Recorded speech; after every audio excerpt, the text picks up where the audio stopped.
Good evening. Good evening.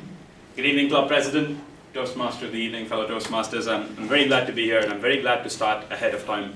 That 9:30 primetime television, most of you would rather be at home, but now since I've gotten to start 15 minutes earlier, I can speak for 30 minutes instead.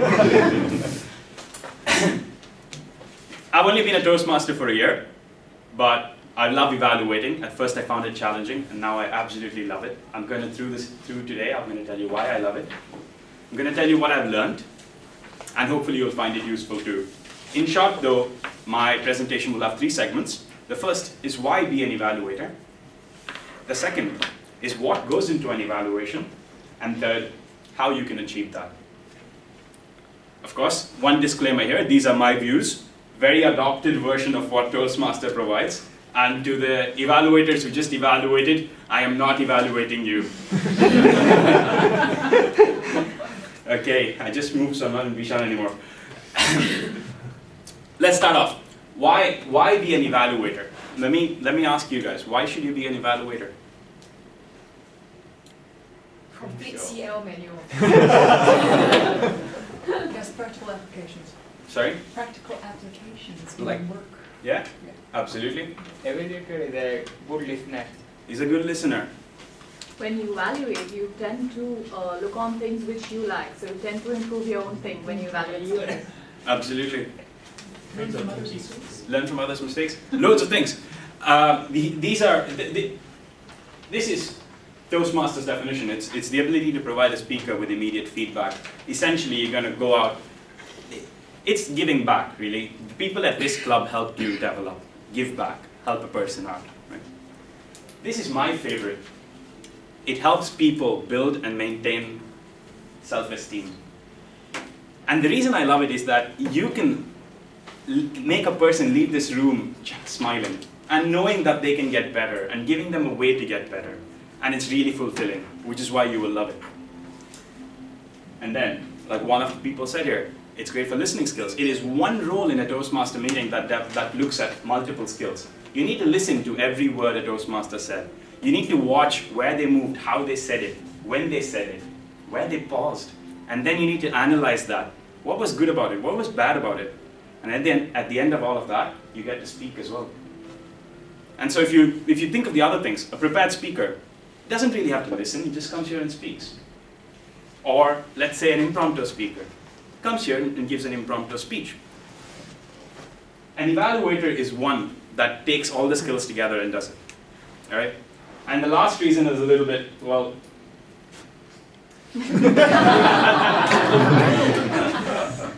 of course, apart from that, you can finish your CL. Yeah. And so you can come for every meeting, your VPE will be very happy.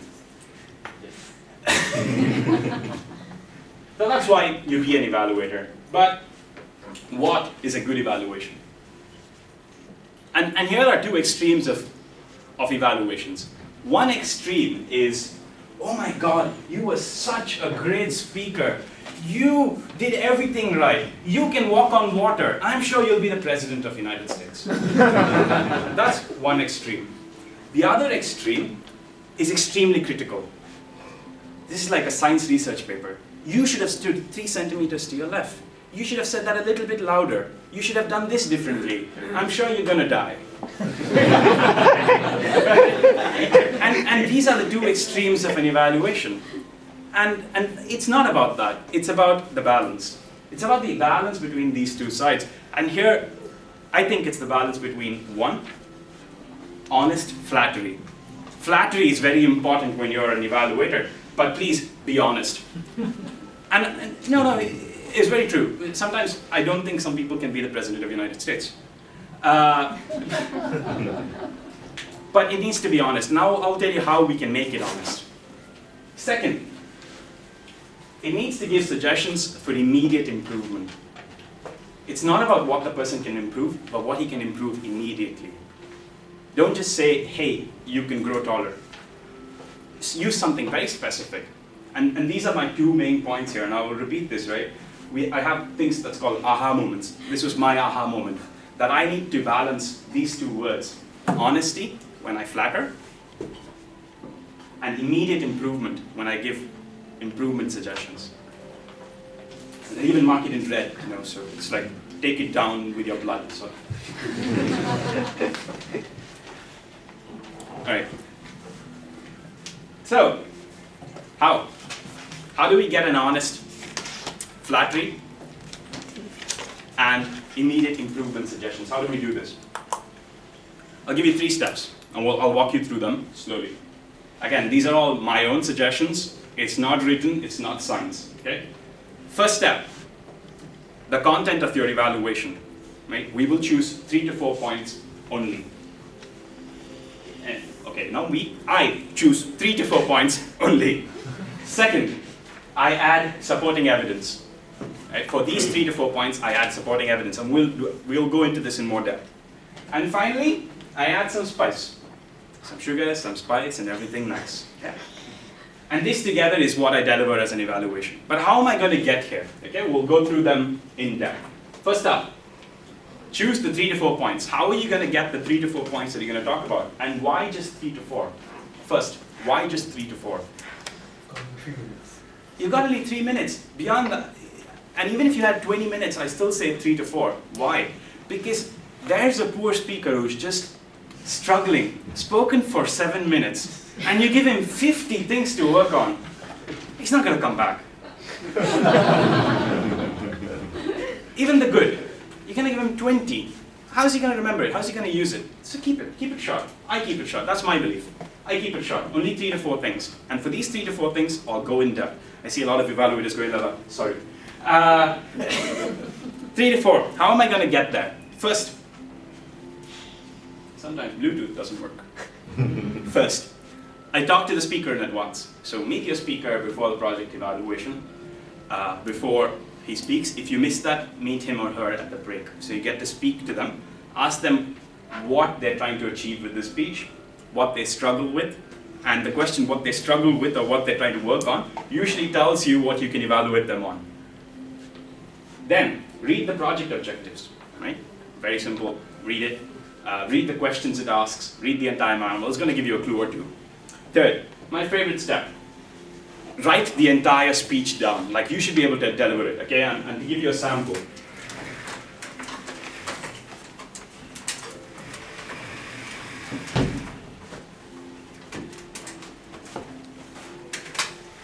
Thank you. I promise I wrote a lot more, but I sort of shortened it here. And this is the first speaker's speech in my own scribbling. He started with, that was his opening, right? Earthquake. We're all going to die. Everything's going wrong. Are we really happy? Then he said, well, human nature. He gave us 2 examples. He told us about money and how we should help others. He spoke about dopamine. Then he said, are we really happy? And he went back to rape and hurtfulness and the internet and all of those things. Then he jumped and said, look, my opinion is that we do a lot more good than bad. For example, try giving a bus seat or rain umbrella. And he jumped to his own, and then he used this phrase, earthquake of kindness. And that's like, oh wow, that's awesome. And then he went to his own experiences. He spoke about an Indian brother, he spoke about a kid, he spoke about the bus driver. And he ended up saying, be the best you can be, make someone's day, the choice is yours, walk into the door or exit it. So that was his speech. And in here, I've taken notes throughout the thing. So, when I do a tick, tick, tick in my evaluation, that's generally like something I think was good there. And he made me think, are we really happy? And he asked a very strong opening. Your evaluator mentioned that as well. So I did a tick, tick, tick. And then earthquake of kindness. I was like, wow, mind blown. Earthquake of kindness. I even noted it down in my special notebook and everything. And then walk in at the end and something like that. So I keep taking points like that. And then whatever is not so great, I start circling them, or things that I think can be done better, I start circling them. And these little stars are the positions on the stage that he was on. So he was at the center, he was at the center, he was at the center, he was at the center. Essentially, he didn't move much. Sorry, it's not an evaluation of his speech again, I promise, I'm just using it as an example. And so I circle that, that's something I might speak about later. Now, when here, we'll come up with multiple things to speak about, like 50. And here we're going to choose only 3 or 4, right? But let's assume, for example, that you didn't come up with 50 things to talk about. In fact, you only have 1 thing to talk about. What are you going to do? Just in case, yeah? Hey. Bad Bluetooth.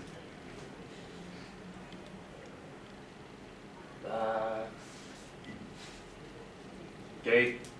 In case we are stuck, and we are. Alright. In case you are stuck, you don't have anything to talk about, well, I go back to the basics. Go from project 2 to project 6 and evaluate the same speech. Because you've written it down, you can redo this. So I'll re-evaluate based on each project objective and see if something pops out at me. Project 2, is it structured? Were the transitions clear? Transitions clear. Oh, was it really clear? That was a point the speaker brought up. Was the opening strong? Was the ending strong? Yes, it was. Good thing to talk about. Project 3, what was the purpose of the speech? Did he really have a purpose? I know he's just doing his project 2, but you can always use these things to evaluate. What was the purpose of the speech? Then you go to project 4. How did he say it? What were the words? Ooh, earthquake of kindness. Oh, nice one. Project 5. What was the vocal variety? How did he use the stage? Oh, it's always at the center. Did he really use the stage? How could he use it better? Sort of. And then things start popping out at you, and then finally you come to project 6. Vocal variety. Did he use his voice? Did he move, etc., etc. Things pop out at you. Keep writing them down, and look, if you're still stuck, oh Lord.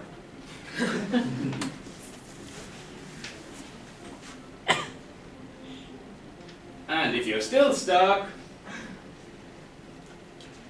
come on, just refer back to the previous speech feedback that you had. You know, some other evaluators probably already done the job for you. And if it's a new manual or he's doing his P1 or something, then in the break, go ask other people what they thought about the speech. Okay? Don't worry about it. Coming up with 3 to 4 main things is not a problem. From this long list of things, then select 3 to 4 things that you'll talk about. Now, we're going to add the supporting evidence. The first bit are the plus points and what we call the improvement areas, right? For the plus points, the honest flattery. Why? Why do we add supporting evidence to flattery? It's because speakers sometimes do things very well, but don't know that they did it. And this is completely honest. I have experienced this many times, didn't know that I had a quality until an evaluator pointed it out to me. Okay? And again here, we do it in 3 steps, and the supporting evidence has 3 segments. First up is the point or the strength. Second, when he demonstrated that strength. And third, why that was a strength. So what was the strength? When he demonstrated the strength, and why was it a strength? Let's do an example. Let's take an example. I had an evaluator once tell me that I was very approachable, I was very likable when I was on stage. I didn't know why, or I didn't know how that came from. And he said it's because when you're on stage, you do these playful things, and you did this elephant thing, and you did this, and he demonstrated that on stage, and he said, look, when you do that, you're being a child, you're being very approachable, and I can believe you. And together I suddenly knew that I just had to be myself, I just had to let myself free. And this goes for a speaker as well. I think some of the things you brought up. He said, great intro, right? How, of course, when he did it was very obvious. He did it in the introduction. I'm missing a pen. Thank you. Sorry.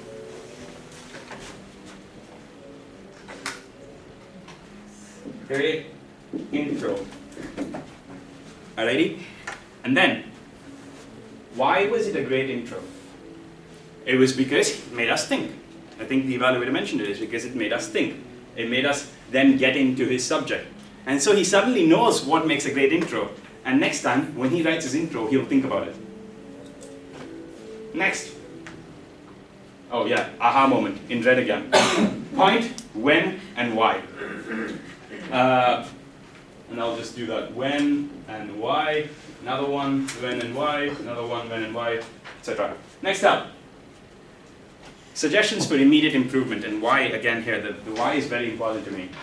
We need to make, as an evaluator, we need to make the improvement very easy to grasp. When they leave the room, they should know exactly what they should do, such that they can make that improvement as a speaker, yeah? And again here, of course, we do it in 3 segments. Instead of when and why, we do the how and why. So, first, what was the area that can be improved? Second, how can you improve it? And third, why does this improvement make sense? Again, a personal example. I was once giving an inspirational speech. I gave the main phrase of my speech and I kept moving on.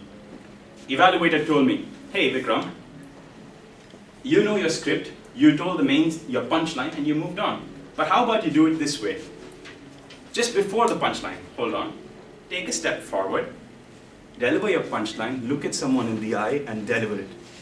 And then pause. And he said, with this, you create the intensity around your punchline, and suddenly it's a lot more valuable and you've made an impact. And I knew immediately what I had to do, and that is my point. Good feedback can be used immediately after the evaluation.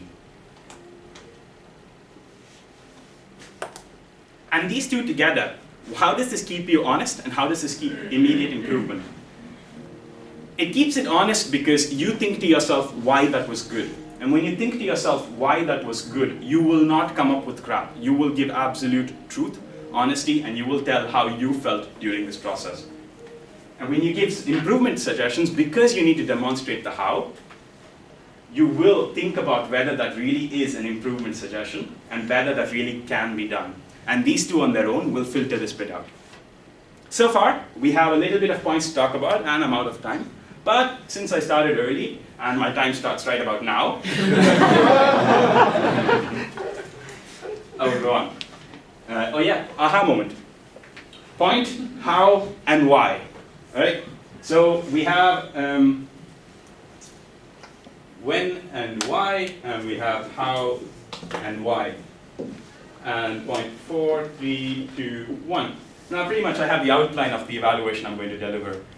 And really, this is just 6 words or 8 words that I have to write down in a sheet of paper to now give my evaluation.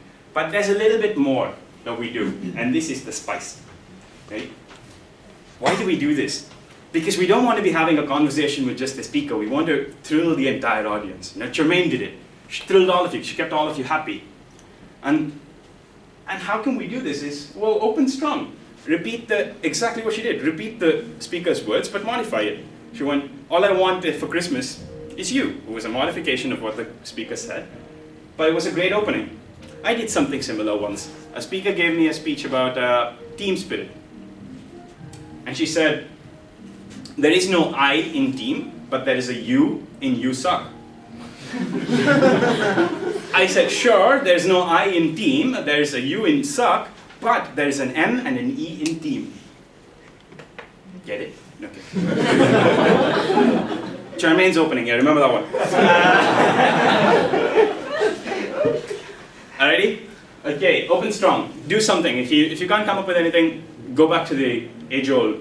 Good evening, President, Toastmaster of the evening, and especially you, speaker name. Then, the body. Use an acronym. And again here, we're only looking for 4-letter acronyms. So if I was to redo some of the speeches, today I would have used acronyms that are relevant to the speech. So I might have done, for the first speaker, I might have done good or door. For the second speaker, I would have done Christmas again, but I would have done with an X, so I reduced the number of letters. For the third speaker, I might have done kite. And of course, for the fourth speaker, I would probably have done Marty or ACCA or something like that.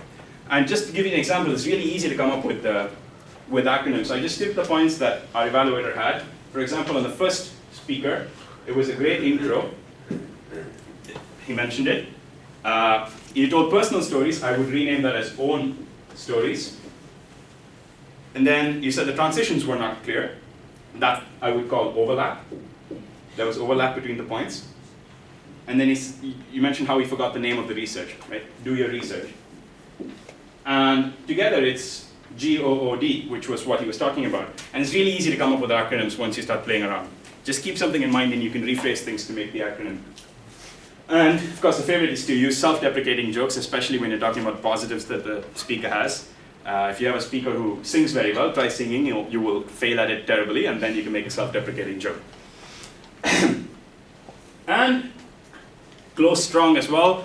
Make a relevant point back to what you said, summarize, wish them well, and close. I think you mentioned something about doors and something in your closure. So that was pretty nice. So you can do all these things to spice it up a little bit. Right? And to summarize, why do we evaluate? I think it's the most fulfilling role in a Toastmasters meeting. It is one role that you don't have to prepare for. You will never get bored of it. It's always new, and we'll test as many skills as you can test in the Toastmasters meeting. What do you put in an evaluation? It's a balance between honest flattery, honest, and immediate improvement suggestion points. How do we do that? 3 steps. We write down the speech, we choose 3 to 4 things to talk about. For each of them, we add supporting evidence.